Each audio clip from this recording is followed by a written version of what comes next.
अस्य श्रीविष्णुमाया दिव्यसहस्रनामस्तोत्रमहामन्त्रस्य श्रीनारद भगवान् ऋषिः अनुष्टुप्छन्दः श्रीविष्णुमाया परमात्मा देवता ह्रां बीजम् ह्रीं शक्तिः ह्रूं कीलकम् श्रीविष्णुमाया प्रसादसिद्ध्यर्थे जपे विनियोगः ह्रामित्यादि षडङ्गन्यासः भूर्भुवः सुवरोमिति दिग्बन्धः ध्यानम् ध्यायेत् उमापतिकूलिवागाभाग्यपुत्रम् वेत्रोज्ज्वलकरतलम् नयनाभिरामम्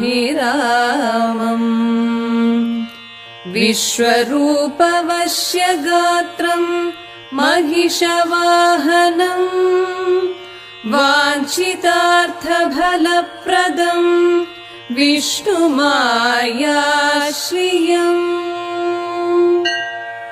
ॐ नमो भगवते विष्णुमायाय। ॐ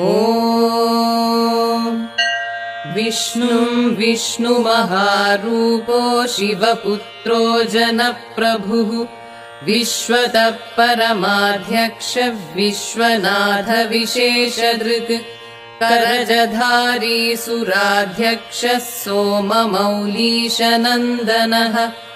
कामदः सकलः साक्षी विरूपाक्षप्रदर्दनः कामेश कोमलाङ्गश्च केशवः करुणाकरः कल्याणी वरदाङ्गः श्रीकल्याणफलदायकः सर्वशास्त्रपुराणश्च स्थाणवे भूतनायकः सुरार्चितसुराधीशो शूरशौर्यर्जनेश्वरः जटाधरो विक्रमाङ्गो जनसेवनतत्परः।